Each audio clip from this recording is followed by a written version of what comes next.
وعلیکم مائکروفون صحیح ہے السلام آپ کی؟ ورحمۃ اللہ وبرکاتہ۔ کیسے ہیں حضور؟ خیریت سے ہیں؟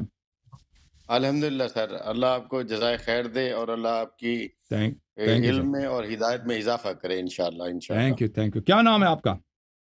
میرا نام عبد الواحد ہے سر، میں یو کے میں ہوں، بیسیکلی اچھا، پاکستان لاہور سے ہوں واہ جی اور میں واہ. بزنس ہوں کرتا ہوں۔ تسانو ساڈے نال پنجابی گل کرنو سی. جت سر آپ پشتو میں بات منڈا کر آیا لیں، ہے وہ مجھے کوئی کہتا میں اعتراض نہیں۔ پنجابی بھول گیا. پنجابی نہیں گل کر سکتا. سر تسی پنجابی سلو گل کرو، تیز پنجابی نہ بولا کرو، ٹھیک ہے نا؟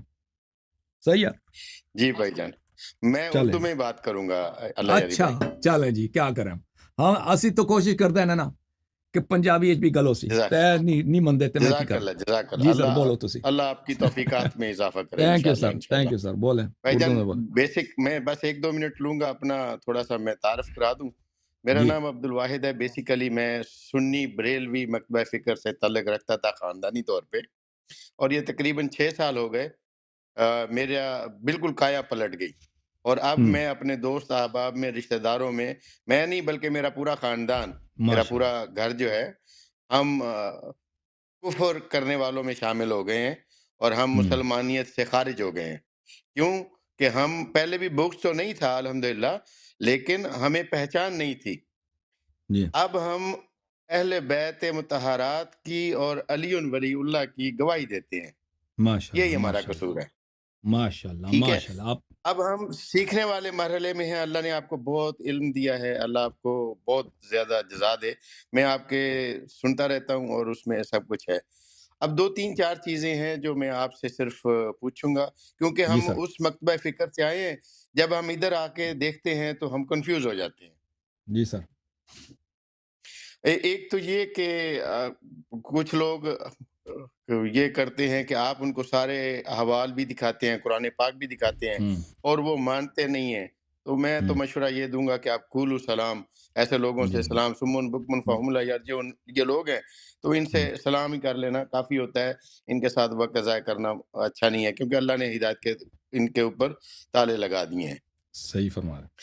بات یہ ہے کہ جیسے سورہ الحجرات ہے، اس کی پہلی 2 آیات ہیں کہ اے ایمان والو، تم اللہ اور اللہ کے رسول سے آگے قدم مت بڑھاؤ اور اپنی آوازوں کو نیچے رکھو، ایسے مت پکارو میرے نبی کو جیسے اپنے آپ کو پکارتے ہو، اپنے دوستوں کو پکارتے ہو، کہیں ایسا نہ ہو تمہارے اعمال ضائع ہو جائیں اور تمہیں اس کی خبر بھی نہ ہو۔ ہوں تو یہ جی لوگ حضرت ابوبکر کو مصلی امامت پہ کھڑا کر دیتے ہیں اور نبی کریم صلی اللہ علیہ وسلم کو پیچھے کھڑا کر دیتے ہیں۔ دونوں ہی قباحتیں ہیں اس میں کہ اس نے قدم بھی آگے بڑھا لیا فجر کی ماشاء نماز اللہ میں، رات بھی اونچی کر لی، تو اس کا ایمان کدھر رہ گیا؟ ماشاء اللہ ماشاء اللہ احسنت. ٹھیک ہے۔ اور سبحان اللہ دوسرا یہ سبحان جو اللہ. لوگ پوچھتے ہیں کہ ہر مولا کائنات نہیں، میں تو کہتا ہوں مولا عالمین ہے، کیونکہ ہوں الحمدللہ رب العالمین وما ارسلناک الا رحمت للعالمین، اور وہ فرما رہے ہیں کہ من کنت مولا فہذا علی مولا، بالکل جس بالکل جس کا میں مولا ہوں اس کا علی مولا، وہ رحمت للعالمین ہے، تو یہ بھی عالمین کے مولا ہیں، میں کائنات کا مولا نہیں۔ یہ صحیح، ان کے تھوڑا سا مجھے وہ ہوتا ہے۔ بالکل بہرحال صحیح فرما رہے. مجھے آپ دعا کریں کہ انشاءاللہ مجھے اللہ اس کی دے۔ اب بات میں آتا ہوں سر، کہ کل جی آپ کا ایک میں کلپ دیکھ رہا تھا، اس میں آپ نے کہا کہ نبی کریم صلی اللہ علیہ وسلم کی ایک بیٹی نہیں بلکہ 8 بچے تھے اور اس میں 4 بیٹیاں تھیں، ایسا ہوں آپ نے کچھ کہا۔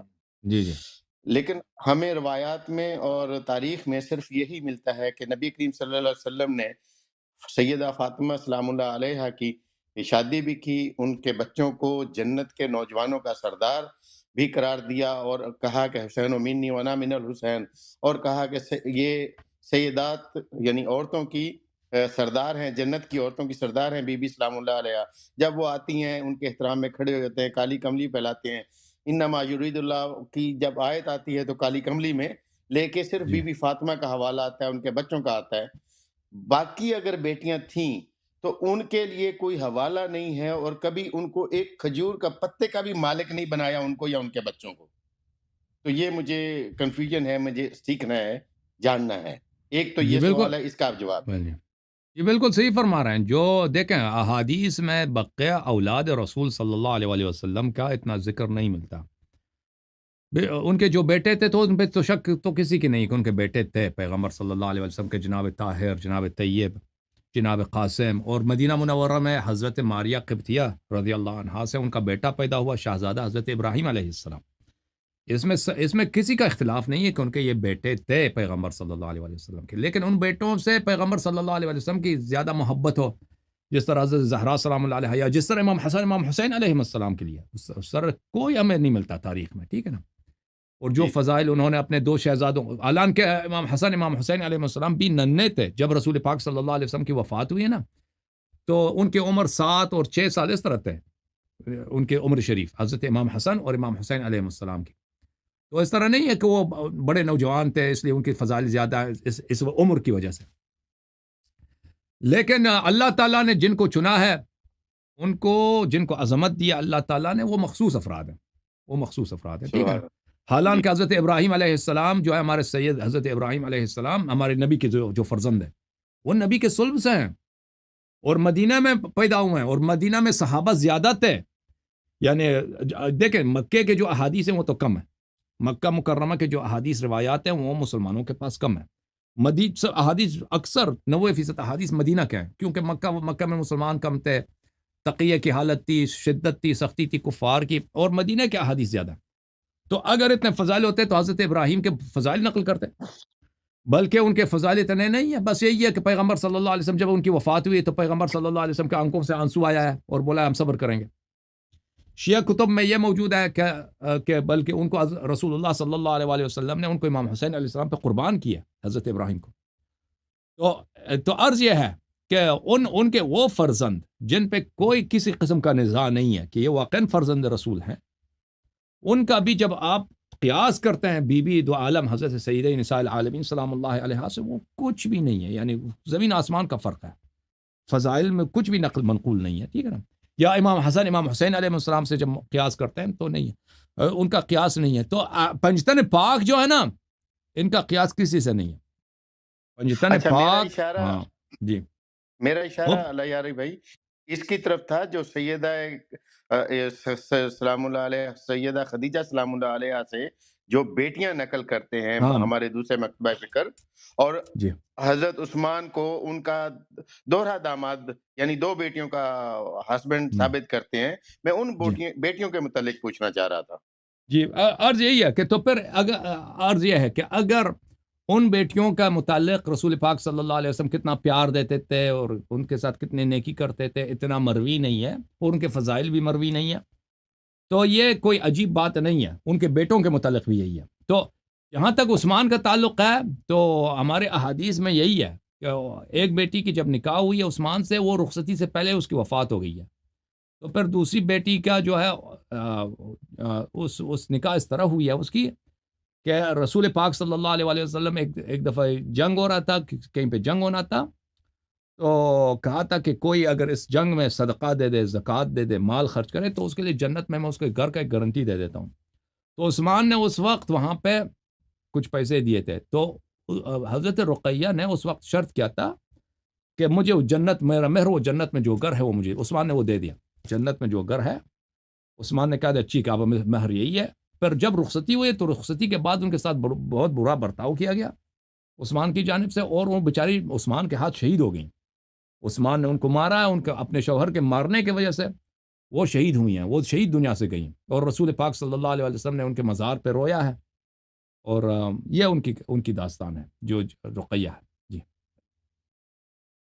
اوکے، لیکن دوسری طرف اگر ہم دیکھیں تو نبی کریم صلی اللہ علیہ وسلم منصف ہیں، عادل ہیں. ایسا تو نہیں ہو سکتا کہ ایک بیٹی یا ایک بیٹی کی اولاد کو زیادہ پیار و محبت و احترام و عزت اکرام دیں اور دوسری بیٹی کے ساتھ ایسا سلوک نہ کریں؟ فرق تو نہیں کر سکتے وہ اپنی اولاد میں؟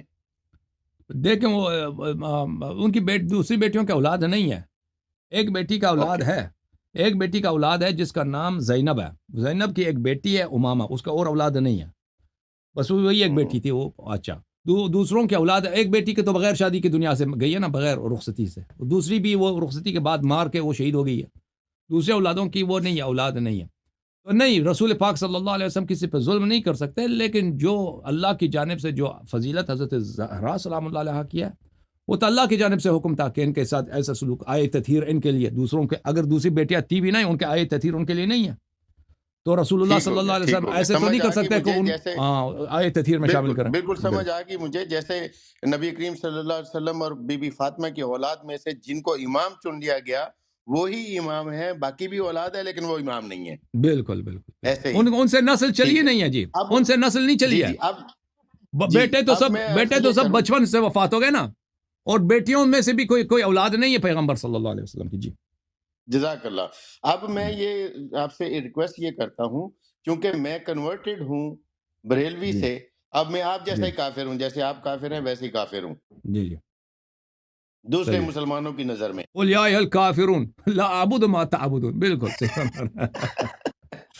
اچھا، اچھا بھائی جان، بات یہ ہے، اب چونکہ میں کنورٹڈ آیا ہوں، آپ تو ماشاءاللہ اللہ نے آپ پہ کرم کیا کہ آپ تو ماں کی گھٹی سے آپ کو علی ولی جی اللہ ملا، لیکن ہم نے ابھی جا کے محبت علیحدہ تھی، بغض ہم، نہیں تھا، عداوت نہیں تھی، ہم ہم، وہ اس طرح نہیں کرتے تھے، لیکن جو حقیقت ہے وہ اب کھلی ہے کہ ایمان جو ہے یا جو اتباع محمد و آل محمد ہے، یہی ایمان ہے، یہی جی بالکل مسلمانیت ہے، یہی کامیابی و فلاح ہے۔ جی بالکل لیکن اب میں کنفیوز یہ ہوتا ہوں، میرے بھائی، میرے گاؤں میں سید فیملی ہے، میں ان ہم، کو دیکھتا ہوں، وہ اہل تشیع ہیں سارے، بچپن سے ہم دیکھتے آ رہے ہیں، وہ ہم، کوئی کتے لڑاتے ہیں، کوئی نشہ بیچتے ہیں، کوئی ہم، کچرتے ہیں، لیکن جب ان سے ہم بحث کرتے ہیں تو مجالس ہو رہی ہوتی ہیں، تو وہ کہتے ہیں کہ اذان کا وقت ہو گیا تو نماز کی طرف نہیں جاؤ، تم مجلس میں بیٹھو، ذکر حسین نماز سے یا ذکر اہل بیت نماز سے زیادہ بہتر ہے، اور ہم، وہ اس کے اسبات میں یہ حدیث سناتے ہیں کہ جب نبی کریم صلی اللہ علیہ وسلم نماز پڑھ رہے تھے تو شہزادہ حسین علیہ السلام ان کے شانہ دوش مبارک پہ تشریف لائے، تو اللہ کی وحی آ گئی کہ آپ نماز کا سجدہ لمبا کر دیں، میرے حسین کو نیچے نہیں اتارنا۔ تو آپ کا جی۔ کیا خیال ہے؟ تو یہ تو جہالت ہے بھائی، اگر ہم بھی نماز میں بس ہو نا، کوئی ہم اگر نماز بس کے بھائی حال جان، او بھائی، نبی نے یہ تو نہیں کیا کہ نماز چھوڑ کے ذکر اہل بیت علیہ السلام کے، یہ ان میں کوئی تضاد ہی نہیں، نہیں ہے، ان میں کوئی جی، تضاد ہی نہیں ہے، ٹھیک ہے نا، مجلس کے وقت اور موعظہ دوسرا، مجلس مصائب وہ اپنی وقت میں، نماز اپنی وقت میں، یہ اہل بیت علیہ خدا آپ کا السلام کی سیرہ میں یہ کبھی نہیں ملتا کہ تم جو ہے یہ مجلس کیا چیز ہے، مجلس زیادہ سے زیادہ مجلس علم ہے، اس میں حدیث بیان حقیقت بیان کیا جائے گا، لوگ سیکھیں گے بھائی، لوگ روئیں گے، اہل بیت علیہ السلام کے فضائل سنیں گے، یعنی تعلیم و تعلم کا ہے نا مجلس، اور تو کچھ نہیں ہے، جی، تعلیم ہے، جی، تعلم ہے، ذکر فضائل ہے، ذکر فضائل بھی تعلیم و تعلم ہے بھائی، اہل بیت علیہ السلام کی سیرے میں کب ادھر ملتا ہے کہ تم اس کام کے لیے نماز کو چھوڑ دو، نماز جی، کی طرف نہ جاؤ، ٹھیک ہے نا، اگر جی، بھائی یہ آپ کی خدمت میں عرض کروں کہ اگر کہیں مجلس ہو رہا ہے، دیکھیں ان لوگوں نے ابھی مجلس شروع کیا ہے، کسی وجہ سے لیٹ ہو گئے،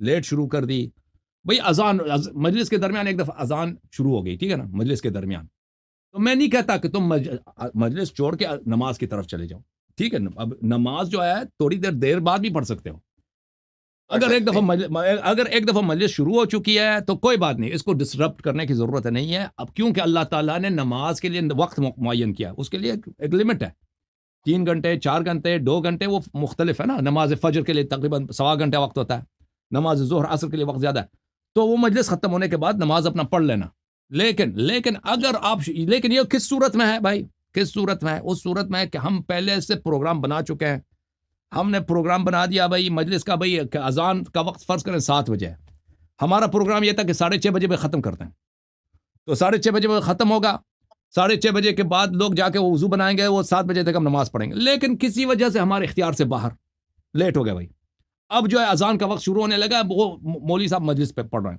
تو میں نہیں کہتا کہ اس کو توڑ کے، کیونکہ یہ واجب نہیں ہے، یہ واجب نہیں ہے یہ کام، تو ہم یہاں پہ مجلس ختم کرو، اس کے بعد نماز پڑھو، لیکن یہ آپ کا طریقہ کار نہیں ہونا چاہیے، طریقہ کار یہ ہونا چاہیے کہ بھائی جب ابھی ہم پروگرام اس طرح بنائے نا مجلس کا کہ ابھی مثلا نماز 1 بجے ہے، تو یا نماز سے پہلے 2 گھنٹے شروع کرتے ہیں پروگرام اپنا ٹائم پہ، تاکہ نماز مجلس کے وقت بالکل فارغ ہیں، سب لوگ نماز پڑھیں گے وقت پر، یا یہ کہ پہلے نماز پڑھیں 1 بجے، نماز جماعت وغیرہ کر کے اس کے بعد جو ہے مجلس شروع کرو، تاکہ نہ اس میں یہ کوئی ضروری تھوڑی ہے کہ یہ ان میں سے دونوں میں سے ایک ہی کو لینا ہے، ہم نے دونوں پہ عمل کرنا ہے، دونوں پہ، رسول اللہ جزاک صلی اللہ اللہ علیہ بھائی وسلم جان، کی سنت سیرت کیا ہے، وہ خطبے بھی دیتے تھے، ان کا وہی خطبہ کیا، ممبر پہ وہی مجلس ہے بھائی، خطبے بھی دیتے ہیں، نماز بھی پڑھاتے ہیں، نماز وقت پر، اور اس نماز سے پہلے یا نماز کے بعد وہ خطبے دیتے تھے، تو اس طرح اہل بیت علیہ السلام کی سیرت اور سنت میں یہ کبھی نہیں ہے کہ تم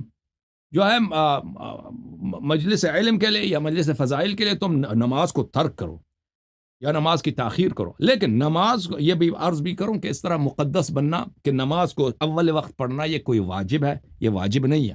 کوئی کبھی ضرورت پڑے نا، ہم اور سب آپ سب مسلمانوں کو پتہ ہے کہ انسان کی زندگی میں بہت سارے وقت پیش آتا ہے. کبھی ہم باہر گئے ہیں، باہر آ رہے ہیں، کام پہ گئے تھے، اول وقت نہیں پڑھ سکتے.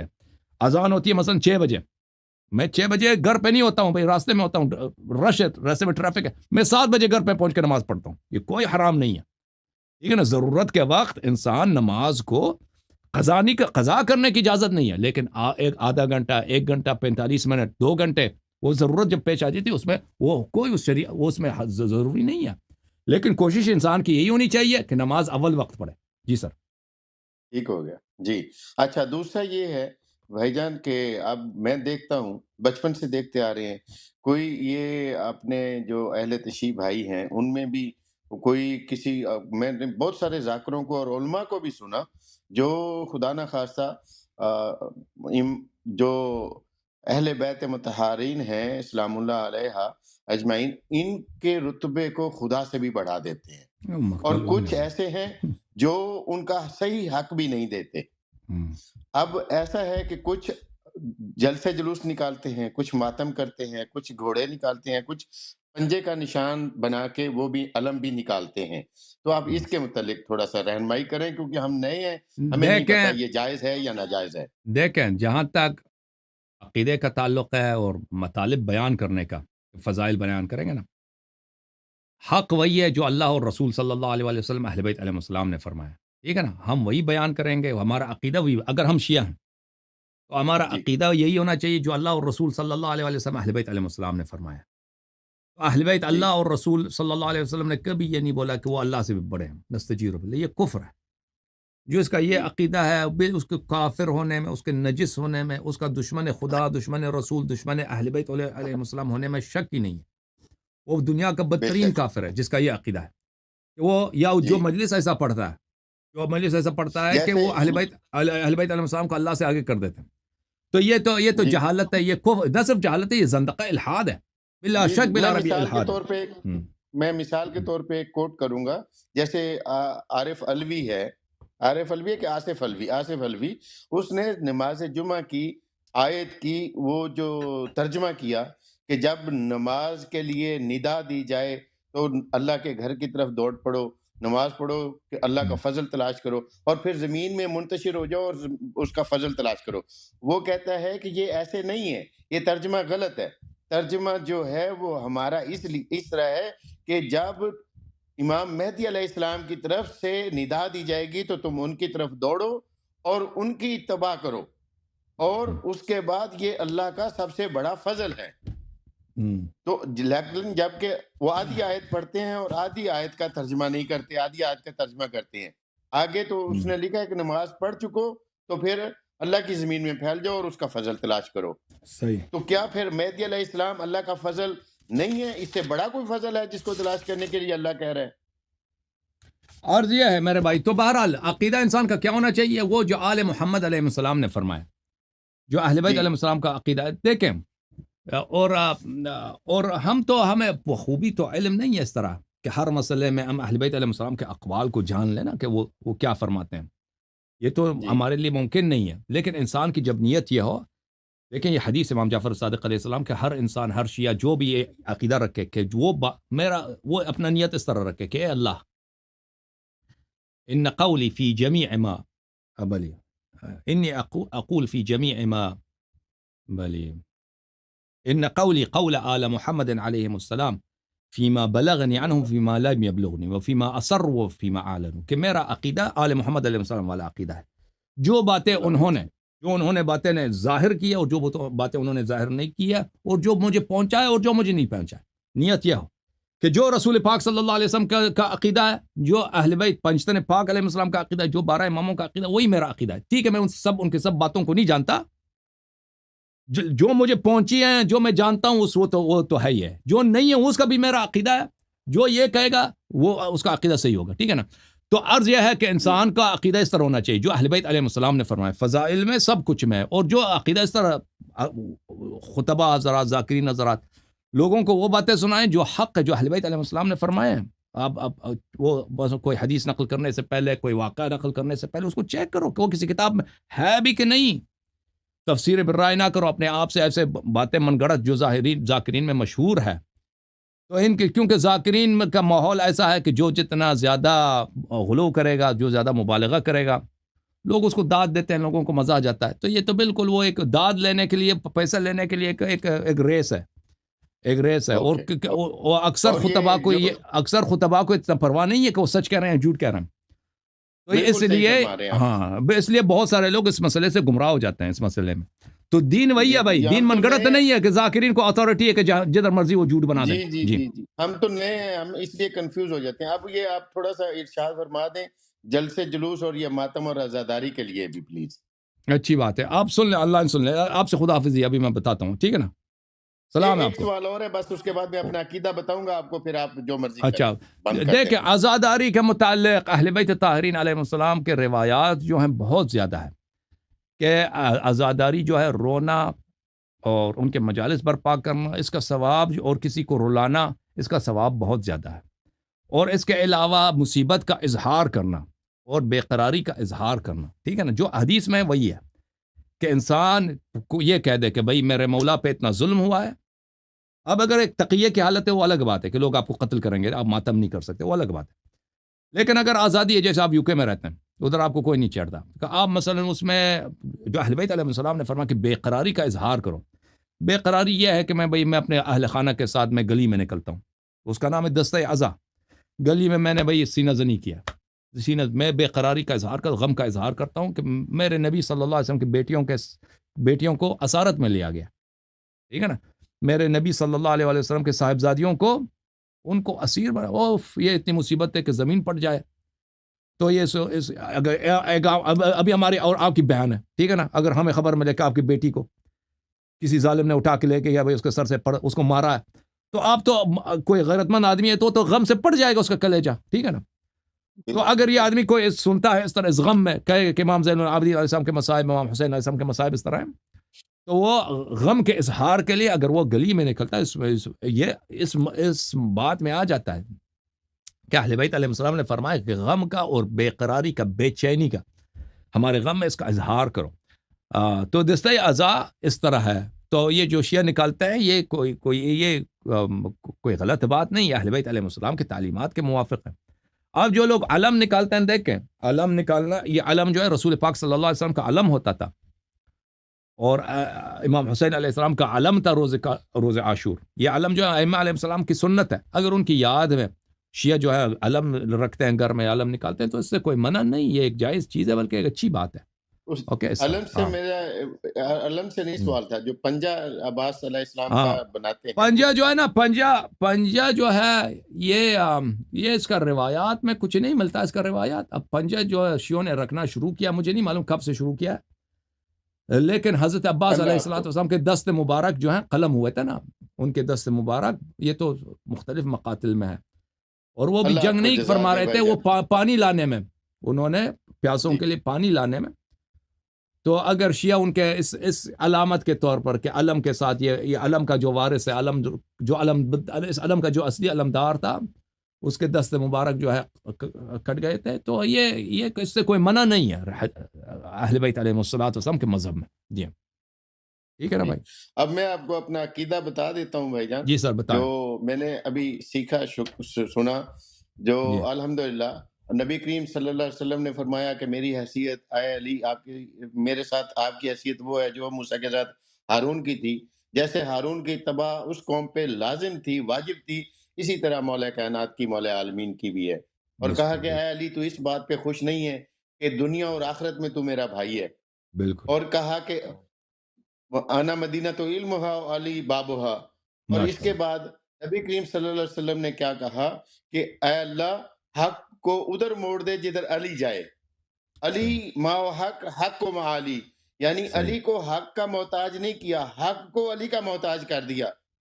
صحیح. تو جو بھی ایک طرف تو علی ہے، اس کے ساتھ حق ہے، اور دوسری طرف جو ہے وہ تو باطل ہے. اب جو باطل کو مانتے ہیں وہ ان کو خدا ہدایت دے، اور ہم تو یہ سمجھتے ہیں کہ حق علی کے ساتھ ہے اور علی حق کے ساتھ ہے.